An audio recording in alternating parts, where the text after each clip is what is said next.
Okay, we've gone off topic. Gentlemen, lock in. What have we got banned? Sion and Bessa. Any other? Do you want to chime in? No? Should Go I on, continue? nothing else. Yeah. You said what have we got banned, then you said the two things that are banned. Do you want me to go through the Fearless bans, Vedi? That would be Everything great. played in the last game cannot be played again. That's how Fearless works. Excellent. And there'll be another ban in a second. GIANTX on the right side of your screen are blue side in the game and have first pick. Yeah, and curious, like Yunara, Azir, still up and available. Like, I think those are kind of the bans that I would be teetering towards. Unless you're trying to eye them up as first picks, but we'll have to see. And then we'll get rid of the Nautilus as the next ban. As you say, Yunara and Azir do make sense. Kai'Sa Nautilus very strong as well, so maybe just trying to get rid of some of Busio's playmaking potential. So overall, it is so far a very KC-sided series. They absolutely clattered in game one, doing the style they've done through the regular season as well, methodical. Sometimes, obviously, hasn't gone entirely to plan, but usually they are a low combined kills a minute team, and they don't give up too many deaths. So that just means they're winning, but without too many kills, usually. They're very controlling, basically. They like to take games slow and Yeah, like a blue player in Magic the Gathering. Sure. The Taliyah ban says to me that KC probably need to ban Azir.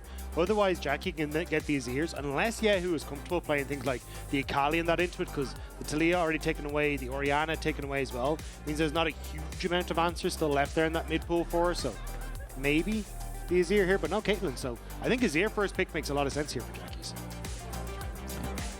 Seems to be the way they'll go.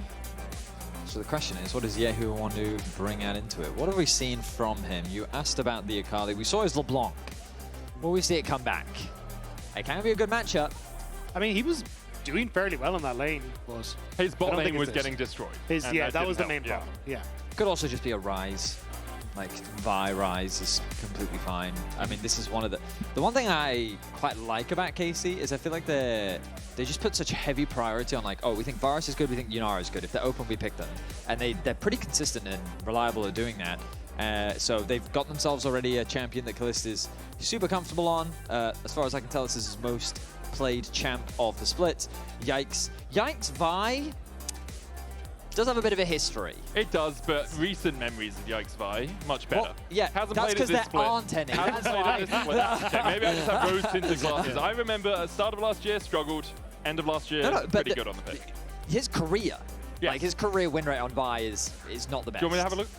Yeah, no, I you can can go have a ahead. nosy. It's something like, I think it's around 50%, but yeah, historically, his Vi hasn't been his strongest performing Okay, champion. so his career win rate, Yeah. 67.2%. Yes, His Vi win rate, 54.1. yeah. So it's about 13 percentage points worse than average, which is not great. We'll put that out there.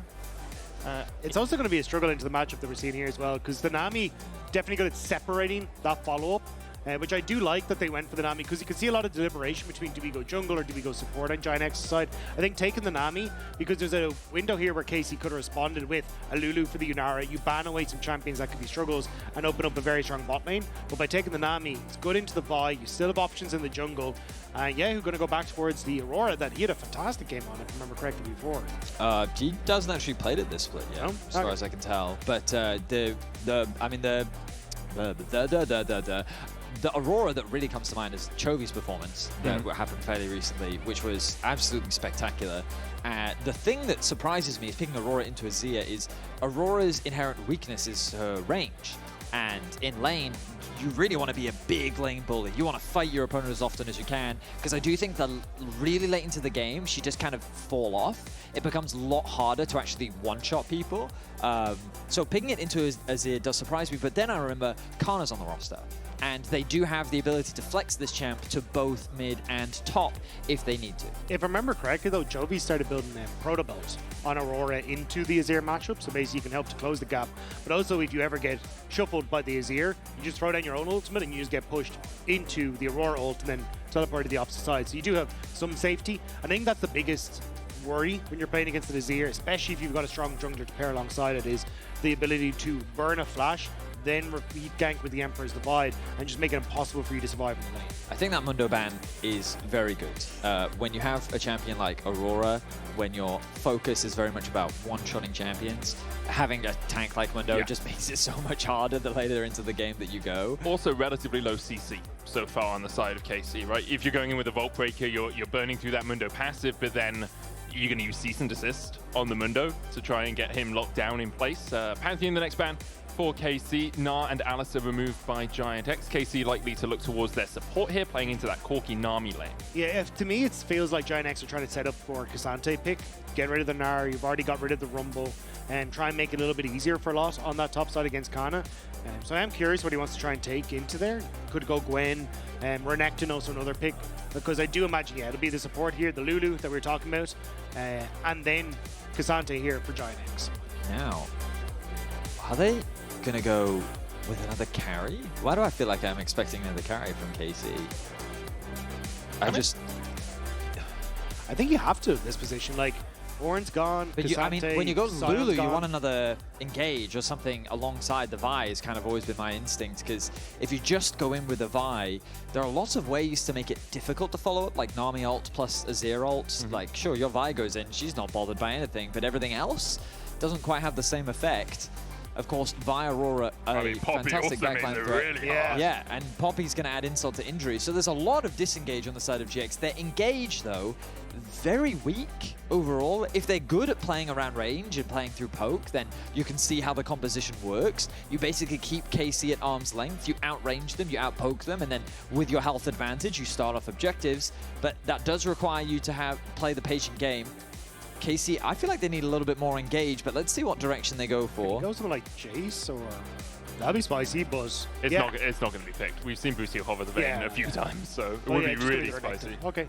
Or, He's going with another carry. Okay. Okay, so the good thing about Gwen is I was thinking about how teamfights play out around objectives, and Poppy ultimate is so impactful, right? Gwen can always just put down the W and then mitigate the fact that she would get knocked away, and it allows you to actually follow up on the fight. So that, obviously, as well, with Gwen having a good matchup into the Cassante, doing a huge amount of damage to him. We'll see if Canna can dominate that top side, and I like it for teamfights later on. I mean, I also just think that Aurora Vi is supposed to be your early to mid game bridge, and then your Gwen and your Yunara with a Lulu on top is supposed to be your late game insurance. KC also have very strong side lane presence, and they should be able to outscale through sides. Again, though, GX have a lot of range and a huge amount of disengage. Now, this might not be a bad thing for KC, because the thing that you've been reminding us all, Medic, is that KC don't actually fight a lot. They're not a bloody team. They're not one that wins games through just dominating you in the fights. They usually win through good map control, good lane assignments, good vision setup, and playing around that vision. And so if you want to try and play the slower game against KC, GX are going to have to very much rely on their execution and make sure they don't fall into any early game blunders to make sure that they can play the game that they want it to be played. Let's get into game 2 of this series. GIANTX trying to fight back from a 1-0 deficit, trying to make this the only series of the first week of playoffs here that goes all the way to 3. Heretics awaiting the loser. KC, after being dominant in game 1, have picked composition. It seems a little bit harder to play overall, but they have shown us a lot throughout this split, and we'll see if they can continue building up that blue wall. Isma here. It's just going to be spotted by Yike. Ward comes out. I mean, I'm going to be completely honest with you, Medic. I generally don't trust EU teams with range supports. Like, I think that engage is so core to how we play League that having a reliable engage is super important. And so range supports, like, I'm very critical of our teams domestically and how their ability to execute. Yeah, but the thing is, this isn't just about range Lulu. This is engage Lulu. Because when Vi goes in, you press or on Vi, you can't and it's do that, double knockup. She is the engage Betty. Also, that's the thing. Bard is a range support, and we spent game 1 praising these two guys as Jun's going to try and heal. Flash coming forward as they look for the chase. Jun cannot escape. Engage Lulu! Engage Lulu! They ran them down. 2 versus 2 at level 1. I mean, Busio continues to make a case for why he's the best support in the league right now, and he finds a kill onto Jun a minute into the game. You doubted them. I don't. Okay, we're 1 minute in. Okay. I mean, you also said you don't trust EU players with range supports. Neither of these guys are EU players. They are playing in EU. That's true, man. That's true. I mean, this is the thing, though. I think that range supports are continuing to become part of the meta, and our teams are going to have to get better, and they are getting better at it. And I think Busio is a clear example of that. We'll see how the rest of the game progresses, but a good start for KC. They're able to find that advantage already in the bot lane. Game 1 was a Canna solo kill. Game 2 was a bot lane 2v2.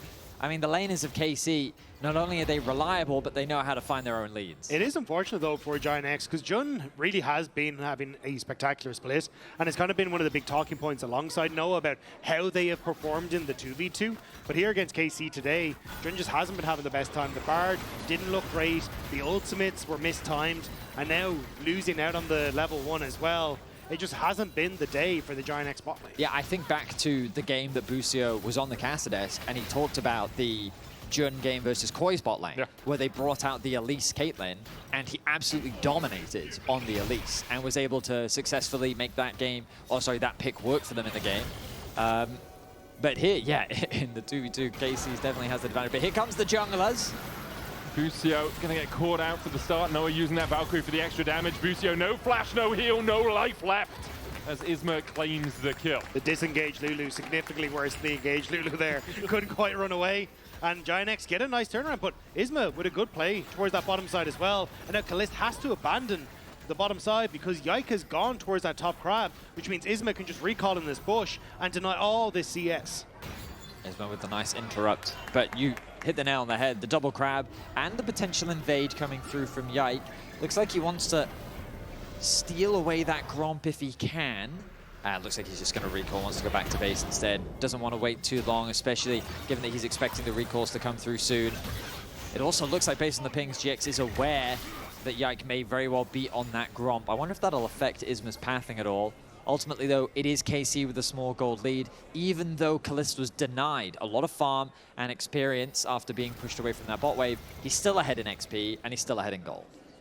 Getting that first kill, obviously, going to be really good for him. Isma picking up the kill for GIANTX means that he can have a bit more impact with that gold across the map, but does put Noah about 300 gold in the hole. Canna once again getting pushed on the top side, as expected in this matchup. Lot has kind of been put into, hey, be a tank, affect the game later on duty so far this series, and Canna is taking full advantage of it by snipping his way through the GIANTX top laner. Yeah, I think this is why it's so hard to play against KC in the early stages, because like you want to put resources into getting bot lane back in check. Because Caliste and Busio have an incredibly potent 2v2, but it just means that Canna ends up constantly finding these leads in the 1v1 Good bus. bubble, heal coming out. Caliste going to have to use the barrier here as Noah chases him down. Flash away from Caliste. They're looking for the damage onto Noah, but an ebb and flow will heal him up. Still a 1-for-1 exchange between the AD carries. Very close, but it is end up being the 1-for-1. Busio and Caliste try to kite up into River so you can deny those auto attacks from Jun, and it's just enough that Caliste ends up getting a kill before he drops. The good news for Noah is the wave is in a much better spot for him. It is slow pushing towards him. There's not much that Busio can do to clear this out, and you can see the farm is just disappearing. Busio is doing what he can to catch it, but this means that as small as it is, it's still an advantage for Noah. Also, Caliste burning his flash and Noah still having his up means that Isma could just look for a gank. Busio's flash about to come off cooldown, but still on it right now as they go in with the phosphorus bomb. Isma on a control ward while Yike starts up the Drake. It sounds like half HP. Does have move of his mid laner first as kyeahoo was able to push Jackies in. Isma looking to steal this away, but decides against it for now. Isma doesn't have the upgraded smite, so it would have been an advantage for Yike in the smite fight. So Isma backs away, but there we go. Empress Divide onto kyeahoo. Does take one tower shot between worlds. He goes, can dash out, uses the weirding, dashes towards Isma, and then flashes away. Isma with a hammer shot, not going to be able to connect onto Yike. A bit of a oopsie there from kyeahoo. I guess he wasn't expecting Isma to be pathing that way. Forced to burn his flash anyway, even though he tried to get out of that situation without it. Yike, though, chasing down Isma, knows he has the level advantage. Smite as well. Isma needs to get this low quickly, and he can't get it low enough. Yike comes in with that extra damage on the smite and secures himself the scuttle. You can see how this is resulting in a decent camp lead now for Yike. He's behind in gold because, of course, of that kill that Isma was able to get, but he's basically closed the gold gap because he's been prioritizing farm. While all that action's been happening on the bot side of the map, Yike has been busy clearing away as many camps and securing all of these crabs. So overall, we find ourselves in a very even game, which is a little bit surprising considering how chaotic the early kills were. And Busio and Caliste, after getting that first kill, Aqua Prism going to land onto Busio, but not really any more trading coming out from Noah. Gatling gun had expired. They used the Oracles to clear out this ward, so they do have the push for now, but Caliste with that Q can just clear the way pretty quickly. Push it back out when you have those 8 stacks. Noah does exactly the same with a phosphorus bomb and a Gatling gun, so exchange of prio in that bot lane, not really amounting to too much. I think it's just a waiting game. 50 seconds until the next Void Grubs are up, so you're going to get the reset from Yike. He wanted to try and finish off Tunneler in a little bit more, so he's going to come back on towards that bottom side and clear up into that top half, which I imagine he will then try and look for Void Grubs. So I think it's more on GIANTX to see what Isma can do, to see if he can make some sort of play on that bottom side as the wave is going to bounce. But actually, keep my eyes on Yike. He's just legging it bot lane. Spreading down here. Hovering with Caliste. Flash. Cease and desist with the polymorph coming out as well. Good knockback on the Valkyrie. Noah, no escape. Taken out by the KC bot side. I mean, keep it simple. Lane gank, flash is up. Nowhere for Noah to go. He did have his flash, but he was not allowed to use it. KC find themselves another kill. And, I mean, both teams trading blow for blow in the early game. It's also just really smart. You put Busio forward by himself, he polymorphs, and then you immediately go in. It's like, oh, you can't Valkyrie away, you can't flash away, we're just going to go for the fight. And after that, it was a really good vault breaker as well from Yike with the flash over to stop Noah's Valkyrie, meaning that at that point he's thinking about whether he expends the flash. Don't really want to do that in that sort of situation. Lot did have a freeze on the top side. It's broken now as Canna's able to catch the wave under tower. Yeah, I wanted to try and have another look because I don't know if Caliste faked the reset. Yeah, I was wondering because he went back to the was tower. Like holding the wave. Yeah, I think which he did as well. Was the play, yeah. Yeah, so I think so Caliste faked the reset. Busio stepped forward to be like, I'm the support holding the wave, which is why Noah went forward with Yike. So that was actually a really cool orchestrated play by KC, like basically playing off of what you expect supports to do in those certain manners. Really nicely done all round by KC. Playing with the minds of their opponents as Yike tries to get in here. Can't pop breaker close enough to get the smite. Isma secures the Scuttle Crab. Next Drake up in 90 seconds. Second of the game, a little bit about the same pace as we had in game 1, in fact. And with Caliste having a lead and kyeahoo having a lead, it should be KC's for the taking, although Noah and Jun do manage to get a bit of an advantage with the wave pushing in. Caliste dodging away from the Aqua Prism. Flank coming out here as Caliste uses the Transcendence to go in. Here's kyeahoo. Noah flashing away. Tidal wave out. Stops kyeahoo in his tracks.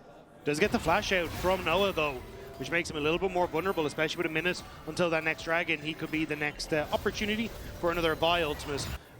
But yeah, I think the second that Transcendence was popped, Noah and Jun realized, hang on a second, we're definitely not alone in this play. Yike 5 seconds away from having that cease and desist. Looks to try and catch Jackie's, doesn't land it. Just trying to burn stuff before the Drake comes up. Get as many summoners, as many spells out of GIANTX as possible. Resets coming out from Yike, as I think he's got that Sundered Sky now complete. Can build that and then come out towards this Drake. I have to say, I'm just overall, I like the goal lead isn't significant, but overall just the decisions and the way in which KC are playing is really impressive to me. They seem to have these very clearly laid out set plays and plans, and each piece seems to be executing upon them really well. Now, GX, what's really important about their composition is, remember, they don't have easy engage at all. They do have very good disengage, and they have a lot of range. So they have to take their time and do things like this. Chunk your opponent out before the fight. Nice flash. Yeah, Busio was looking for the fight here. Oh, Yike just clips the wall. Doesn't get knocked up by it. Keeper's Verdict coming out as well as Yike tries to escape, but Jun secures the kill. Now with Drake up, GIANTX can turn their attentions towards it and stop KC from getting the stack. The all-in on the top side from Laure as well, taking Canna very, very low, which actually opened up an opportunity where he could have TP'd in, but you've already killed Yike, so GIANTX finding some life in this game. Absolutely. I love what they did. They set up using their prio mid to control the entrance to that top side in the river, and then they found Busio in the bot side river, who they were able to chunk out. And it doesn't matter if they got the kill because they had that health advantage. Isma then sees an opportunity with an isolated Yike to dive in and secure that kill, equalizing the kill score and securing their first dragon of the game. So very well played by GIANTX, and definitely showcasing that they're definitely not down and out just yet. Imperial Mandate now completed on Jun, gives him so much more power in the 2v2. He's running his way back out towards that bot side. Isma clearing out through his wolves as Yike looks to see if an invade is possible.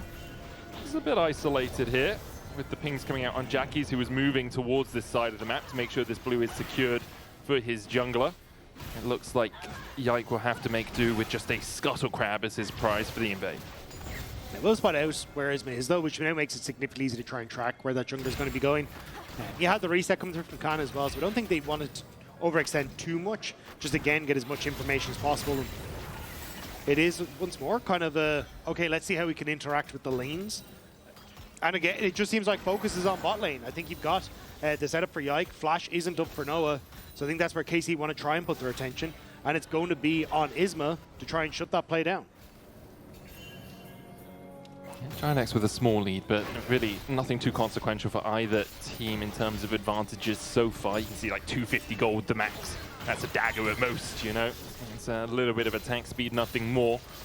Next Drake's still 3.5 minutes away, and with the Kraken Slayer complete on Caliste, I think the question will be in a lot of people's minds is, can Caliste carry from this sort of position? Like, he's 3-1, has Kraken Slayer first, he's in a really strong spot. He's shown us throughout the year, well, I was going to say years, but kind of year and a half that he's been around, that he is an incredible AD carry when it comes to team fighting. And here, there's a lot of eggs in that Caliste basket. But the thing is, he's actually not massively far ahead. Noah has just reset, finished his Triforce, but Jackie's... Force low, force to flash. Caliste begins to open up, and Jackie shifts his way across. The answer is yes, it seems. Yeah, I was going to say, like, with the Lulu, no! Jackie thought he could stay around, but Caliste flashes in. Cleans it up at the end. The very edge of the W from Caliste, connecting to interrupt the base, and then the flash into E. Ooh, nicely done by Caliste. 4-1-0. Now is in the river. Yike looking for the engage. Yeah, who going between worlds and is on the wrong side of it. Isma now looking for Yike. Guess they're not back into him, but no stun. Keeper's verdict out with the wild growth on Yike. Should be able to get another Bolt Breaker out. Smites Isma for the slow, and will be able to get himself away to the Gromp. I do feel like that it's kyeahoo who's supposed to be doing the burst in that situation, not Noah, but Noah says... Have you not watched any Corki Nah, games? you're right, that's my bad, that's my bad, yeah. Noah really just out-damaging kyeahoo in that little skirmish, forcing him to immediately retreat. He's going to go back to base with that Trinity Force. That is a very powerful spike for the Corki. Yeah, alongside the Imperial Mandate, there's so much damage, but we're going to get to see this again. As Caliste just happy to take the fight. Knows that Busio is going to be there in a second. Steps back, gets the shield, gets the Whimsy as well to speed up both himself and the auto attacks. And then Jackie's thought he'd have the quicker recess, but just about Caliste is able to clip him and get the kill. I mean, if you're Azir in this situation, you type enemy AD carry no flash. Track that, ready for the next fight. Lulu, no W. Yeah, Lulu, no W indeed. 20 seconds until the Rift Herald, so maybe they can punish Caliste here. Of course, again, want to remind you how difficult it is for this GX composition to really find engage. Their actual CC is very limited. You've got a Nami bubble, you've got an Azir wall, you've got a Poppy CC into wall and knock up. And then whatever Cassante does. Put the Nami E onto Noah and he Valkyries forward to get the slow and the auto attack. Yeah. Sure. And then you can get the wave after. Also, you've probably killed someone then because you have a Trinity Force and Imperial Mandate. So, assuming that Busio isn't nearby to top him up, it's actually quite a devastating combo. But now at 1.2k lead for Caliste as Noah goes in. The polymorph comes out tidal wave. Caliste able to dodge to the side of it. Tries to open up onto Jun, dashes forward. Caliste takes him. Noah next up. It's 2. A double for Caliste. Yike dies on a dive. As Isma and Laure coming in, the TP from Canna as well. They'll look for kyeahoo first as they collapse onto him. Keeper's verdict with a knock-up onto Canna, but meanwhile, kyeahoo just falls. Busio now joining in as Canna opens up the wild, goes topping him up. But it won't be enough. So Jackie's died in the top lane, and then Yike and kyeahoo died for it. So while Caliste is smurfing everyone on the map, the rest of his team is getting a little bit chaotic. Skirmishes happening on the top side. Yike, a dive ends up going wrong. Canna will be, he's committed to getting these plates and he doesn't care who's in his way. Will lose about 50% of his HP, but then will back off. Let's look back at what happens on the top side here. Yeah, so they get the ult, but Jackie's immediately throws him under, which I imagine then comes with an Emperor's Divide attached, which it does. So Jackie dies, Yike goes down. It's a 2-4. But it's then the TP that finishes off as kyeahoo definitely does not have enough to get through the 2 tanks, and they deal a lot of damage at the moment. Yeah, I didn't actually realize that Jackie's died at the top end of that play, but ends up going the way of GX overall on the top side.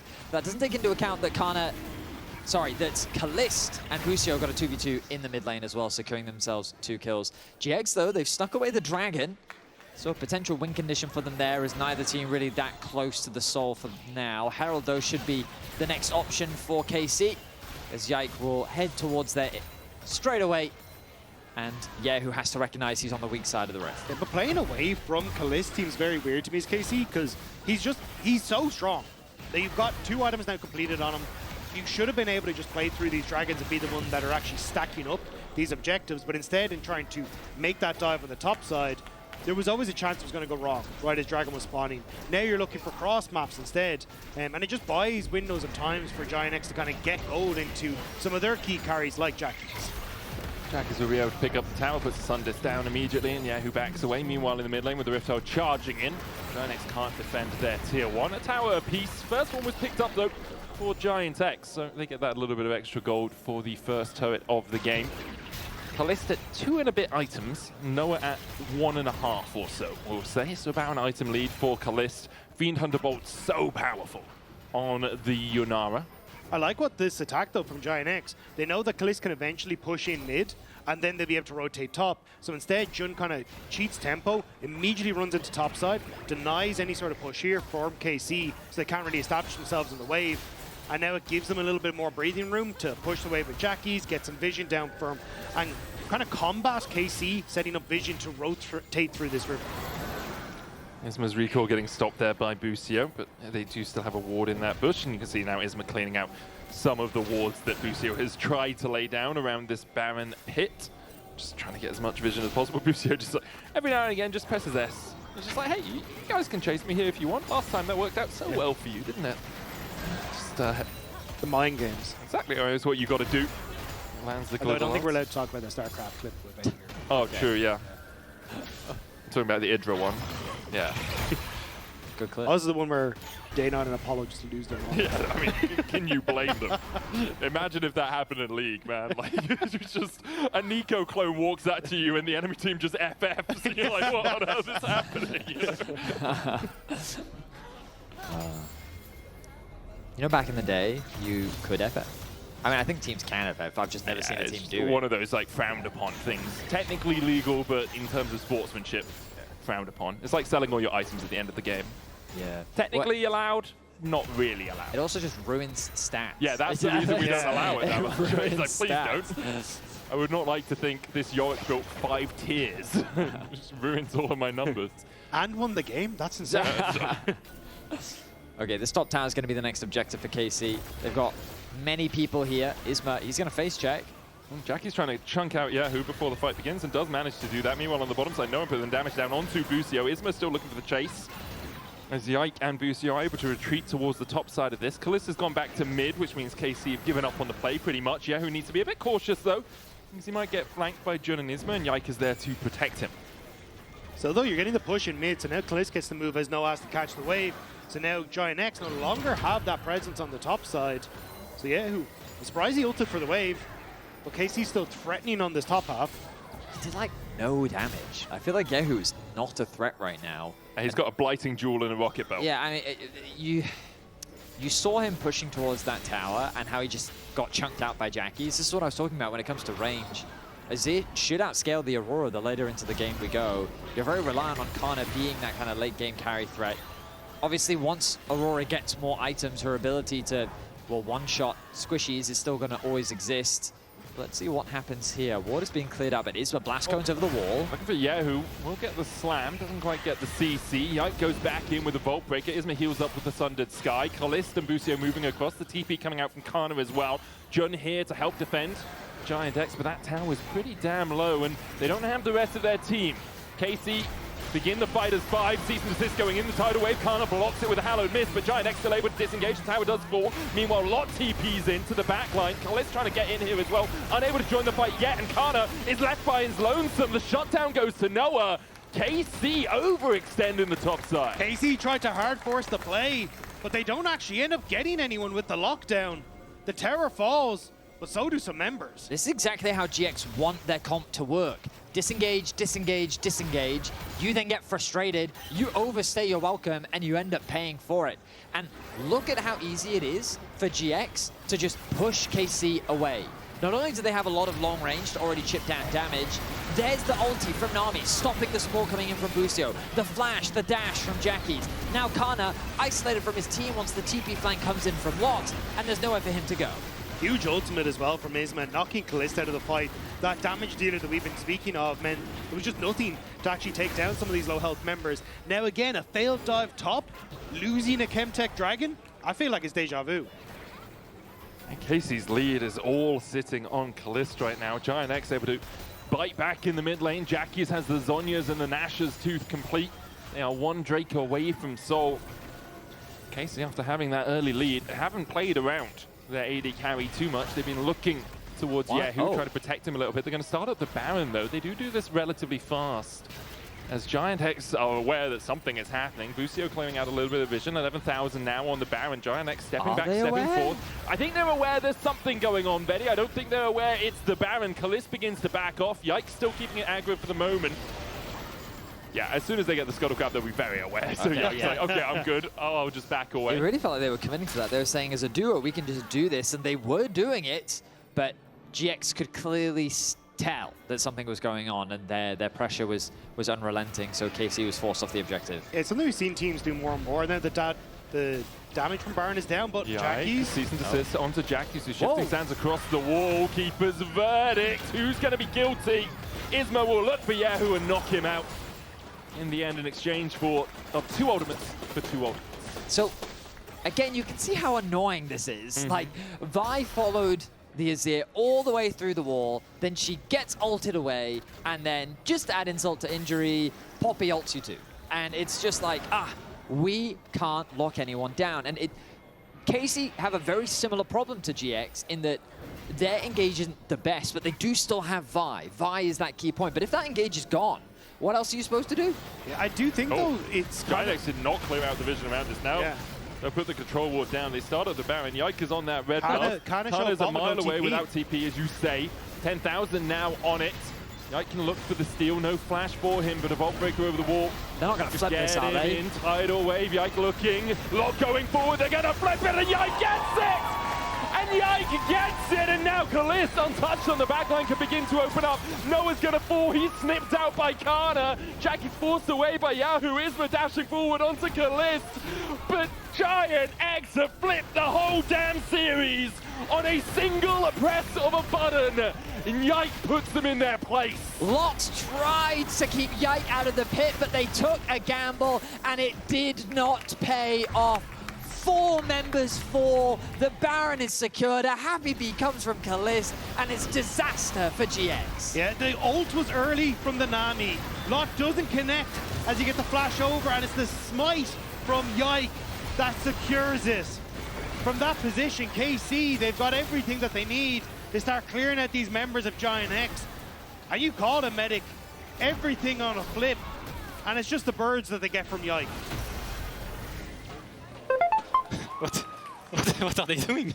What is this? Je ne sais pas. Je ne sais pas. That is a great question, Caliste. I mean, because what they should have done with that Baron is used it as a means to fight, or poke, or anything. Or even... not flash over the wall and miss the knock-up onto Yike as he goes in with the cease and desist as a wild growth. The battle at Lulu is well and truly online. Tidal Wave comes out for the disengage, but Isma has to burn his flash. With Baron buff now, KC begin to crack through these tier 2s. They'll go through the bot side. They've already opened up mid. And KC, they don't have the best siege in the world. kyeahoo is being forced low on the top side. Jackie's going to look for the TP away, knowing that Canna's on his way. They don't have any CC there, so the teleport will get Jackie's to safety. Just about. Nice steal from Yike. This Baron, though, so far hasn't gotten KC a huge amount. Dragon spawning in a minute's time, so at the very least, KC will deny that soul. This does suggest to me that GX, while they're behind, at least they're still in the game. The game isn't quite over just yet. They have opportunities to stall things out. And okay, yes, they got a decent amount of gold. I will acknowledge that. but they haven't been able to take as many neutrals as they would like. As many of those towers slam into the wall here as Isma's trying to lock up Canna, who dashes away, has the neutral work for the slow as well. Lock goes unstoppable, trying to chase his enemy man, but this is 3 players invested on the top side, and now KC still have a wave of Baron to play with. 30 seconds before that buff goes down. Caliste is pushing through bots. That should be the bot inhibitor tower for him. Not quite. Still has that bulwark, has the plates, so without a wave there, he can't quite take the full turret. Yeah, I think it's just reset, spend your gold, and get ready for this Dragon Soul. I'm keeping my eyes on Caliste items, because that is one strong Yunara. Yeah, just a bit. He's 2 full items ahead. Yeah. Yeah. Because this number at the top here, this nearly equals this number down here. You know, so Canna's also 1.6k ahead now as well. Nash's Tooth, Riftmaker, and Dusk and Dawn complete. For GIANTX, like, they didn't lose much in terms of stuff on the map, but in terms of stuff in people's pockets, they are very much on the wrong side of the exchange. And now KC able to take the Drake, not Soul for them, but they deny the Soul away from GIANTX. So, obviously, GX are behind. Mm-hmm. Here's the good news and here's the bad news. Okay. What would you like The first? bad first. Bad news, they're in an 8k gold deficit. Okay. There is a pretty significant item discrepancy. Uh-huh. And Caliste will murder anyone. Okay, good news? Good news is, neither team has a great engage. And I have to keep coming back to this, right? Which is that the reason why KC even got that fight in the first place was because GX was grouped up in a Baron pit. Yep. Right? Which makes it that much easier to actually start a fight. And you've already identified their siege isn't the easiest to do against Azir Corki. So GX have ways to stall, and the lack of Dragon Soul threat means that GX don't actually need to leave their base. The only thing they have to be concerned about is a Baron. And if it's KC that start the Baron off, that could be an opportunity for you to find a fight unless you get caught and die. Seasons this onto Isma, they'll jump onto him with a wild growth for the follow-up, knock up. They shouldn't have left their base, Betty. Now, gentlemen, I have some more bad news. Okay. Someone may have died on GX. This will make defending the base a little bit harder. Not all doom and gloom. I will say it does seem to be easier when you don't press the wild on someone that has a mega dash. That does help. Yes. Yeah. But look, wave clear. See? Yeah. GX Yeah. still holding onto the base for now. Just using this time to deny vision if you're KC, force GIANTX back into their base and then suffocate them out of the game. Because there's a minute until Baron, so we kind of just get to push waves back and forth for a little bit and then immediately just turn over towards that objective. And I think that's where, again, it gets very difficult. The only thing that I think could save it is a huge ultimate from Isma that takes Caliste out of the fight. Because you do have decent items starting to come through from Jackies. We already saw that Noah can deal a lot as well. But it has to take Caliste out of the equation because this Yunara is so far ahead that if she just gets to open up, you immediately lose the game to Jackies. So, neither team playing for their playoffs lives here. An upper bracket berth for the winner of this series. KC looking to make it them. They would play up against G2 next week. For GIANTX, trying to avoid a matchup against Heretics, instead continue their way through the upper side of the bracket. But no teams eliminated from LEC Versus this week, as we have that full double elimination bracket. 10,000 gold, almost the lead now. And it's not just Caliste who has the advantage. Yike and Canna, 1.5 and 2k ahead respectively. Sundus down from Jackies, Yike stealing away the Razor Beaks, because why not? Take as much gold off the map as you can from GIANTX. The Baron is up. And GIANTX are all 5 in the mid lane. Canna's going down towards bot. GIANTX, he might rue their lack of engage a little bit here, but Jackies goes in. The Emperor's of Eye catches Caliste, who dashes away. Redemption coming out as Jackies uses the stopwatch. TP's coming in from KC. Yike's already killed off one. A second to follow as Noah falls. Caliste being chased out by Laure, but even he won't die. GIANTX once again pull the trigger, and it's them that are getting shot down.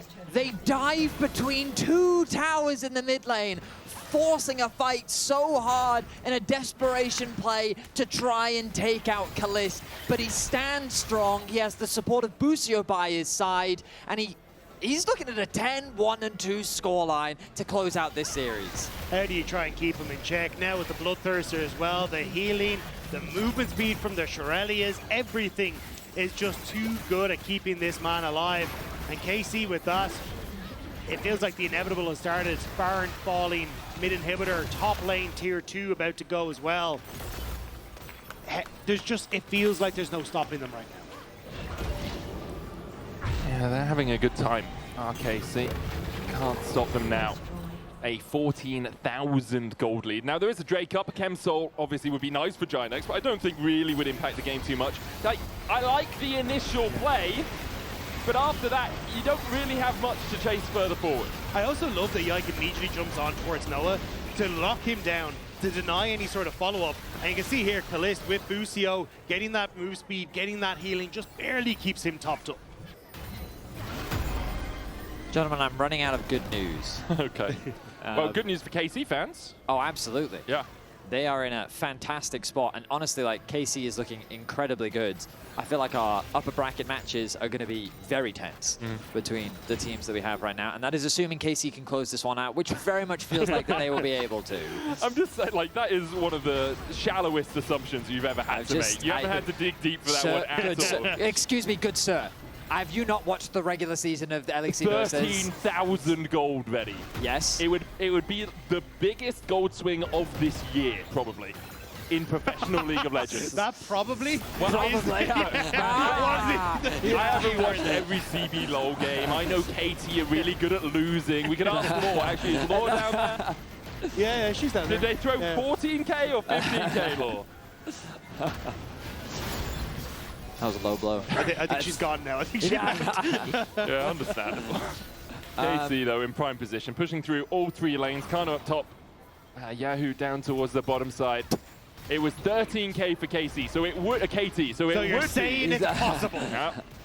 And they have a lot of similarities. KC could do the funniest thing right now, is what you're telling. Yeah. GX, they're going to need a miracle fight to stay alive in this game. The tower will be arisen. Noah's used to miracles, obviously. It's true. Oh, Isma. Has he found a flank? Yeah, but it's only him. He's found one, though. Identifying the flank, not the hardest thing in the world. Executing on it, pretty difficult. But he executed it, just no one else was there. Yes, true. Executing your opponents on a flank, pretty difficult, as KC continue to push in. 15K the lead now, as it's going to be triple in here, but GIANTX left trying to defend their Nexus tower. Cease and desist in, tidal wave coming out. Caliste dodging away from Jackie's, who was polymorphed as he went in. The Guardian Angel has been procced onto Yike, but Canna diving onto the backline, and Yike still very healthy. kyeahoo will chase Laure and Isma back to the base, and there's no throws here, as KC will clean it up and take our fourth 2-0 of LEC Versus playoffs. They end with a 19K gold lead. A dominating performance across the whole series for KC. And Caliste at the end, he was looking damn good. I mean, KC is looking incredibly strong. I'm very excited to see our top 4 teams go up against each other, because I think they've all showcased some very dominant performances. And I mean, yeah, incredible stuff. Player of the series, you can vote Yike, Caliste, Busio. I do feel like people are going to lean more towards Caliste, but I really want to advocate for how incredible Busio has been in this series. A fantastic performance from the bot lane overall throughout this series, and I think both very deserving. They are definitely making a strong argument for the best bot lane in the LEC right now.